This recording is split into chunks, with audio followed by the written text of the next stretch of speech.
Israeli প্রতিষ্ঠান দাবি করে সিলেট নগরের মিরবক্সটোলা এলাকায় কেএফসি রেস্টুরেন্ট ভাঙচুর করেছে বিক্ষুব্ধ জনতা। বিকেল ৩টায় ভাঙচুরের ঘটনা ঘটে। এ সময় রেস্টুরেন্টের ভেতরে থাকা বিভিন্ন কোমল পানীয় ইসরায়েলি পণ্য দাবি করে নষ্ট করে উত্তেজিত জনতা।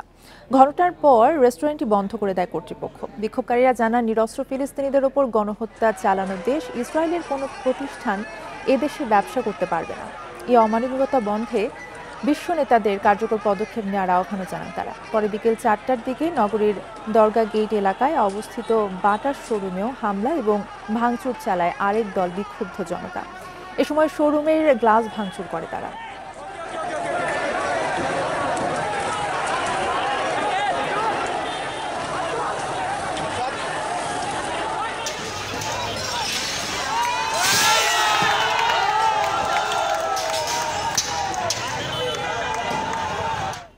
বান্ডেল থাকলে প্রতি সেনমানিতে টাকা বাঁচবে। বিকাশ সেনমানি বান্ডেল কিনে জিতুন প্রতি লেনদেনে। এ বিষয়ে আরো জানাতে সিলেট থেকে যুক্ত হচ্ছেন সহকর্মী রানা মজুমদার। ইসরায়েলি প্রতিষ্ঠান দাবি করে কিছু রেস্টুরেন্ট এবং প্রতিষ্ঠানে ভাঙচুর চালানো হয়েছে। এখন সেখানে পরিস্থিতি কি জানাবেন?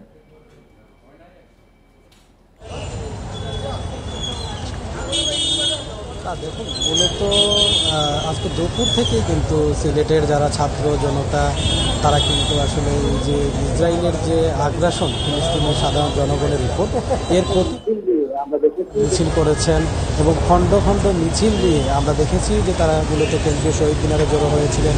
পরবর্তীতে সেই শহীদ মিনার থেকে তারা কিন্তু বিভিন্ন দিকে গিয়েছেন এবং এরই পরিপ্রেক্ষিতে আমরা দেখতে পেলাম যে বিষয়টি যে নগরীর মিরবক্সটোলায় যে কেএফসি রেস্টুরেন্টটি রয়েছে সেই কেএফসি রেস্টুরেন্টে কিন্তু বিক্ষুব্ধ যারা জনতা তারা কিন্তু সেখানে গিয়ে হামলা চালায় এবং সেখানে কয়েকশো বিক্ষুব্ধ জনতা ছিলেন এবং তারা সেখানের যে কেএফসি রেস্টুরেন্ট যেটি রয়েছে সেখানে গিয়ে মূলত তারা ভাঙচুর চালিয়েছেন। পাশাপাশি তারা সবাইকে আহ্বান জানিয়েছেন যাতে করে ইসরায়েলের যে পণ্যগুলো রয়েছে পাশাপাশি যে প্রতিষ্ঠানগুলো রয়েছে সেগুলো যেন বাংলাদেশে না চলে, এই আহ্বানটুকু তারা জানিয়েছেন। এবং পরবর্তীতে আমরা দেখতে পেরেছি যে সেখানে যখন হামলা চলছিল এর পাশেই কিন্তু আসলে নগরীর যে দরগা গেট এলাকাটি রয়েছে সেই দরগা গেট এলাকায় গিয়েও কিন্তু বেশ কিছু সংখ্যক বিক্ষুব্ধ জনতা তারা যে বাটার শোরুম রয়েছে সেই বাটার শোরুমেও কিন্তু তারা হামলা এবং ভাঙচুর চালিয়েছেন।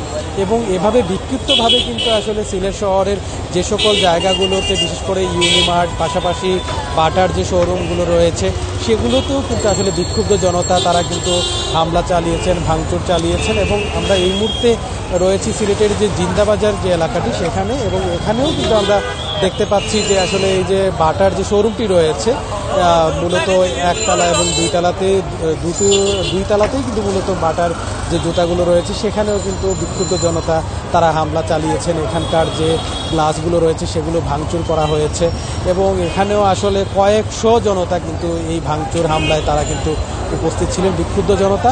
এবং এই যে আসলে গাজায় যে আগ্রাসন ইসরায়েলের সেই আগ্রাসনের প্রতিবাদে সকাল থেকেই মূলত আসলে বিভিন্ন ধরনের সামাজিক সংগঠন, সাংস্কৃতিক সংগঠন পাশাপাশি রাজনৈতিক যে সংগঠনগুলো রয়েছে তারাও কিন্তু আসলে বিক্ষিপ্তভাবে মিছিল করে তারা এর প্রতিবাদে বিক্ষোভ মিছিল করেছেন, প্রতিবাদী সমাবেশ করেছেন। এবং যারা বিক্ষুব্ধ জনতা রয়েছেন তাদের সঙ্গে আমরা কথা বলেছিলাম, তারা যে বিষয়টি জানিয়েছেন যে মূলত তাদের যে এই যে বিক্ষুব্ধ মিছিল প্রতিবাদ সেটি কিন্তু আসলে চলমান থাকবে এবং তারা ডোর টু ডোর গিয়ে দোকানদার কিংবা ব্যবসায়ী যারা রয়েছেন তাদের সবার কাছেই মূলত তারা আসলে ইসরায়েলের যে পণ্য কিংবা অন্যান্য যে বিষয়গুলো রয়েছে সেগুলো পরিহার করার জন্য তারা কিন্তু আহ্বান জানিয়েছেন। তো সিলেট থেকে এই ছিল আমার কাছে সবশেষ। ধন্যবাদ আপনাকে। রানা মজুমদার জানাচ্ছিলেন সিলেট থেকে।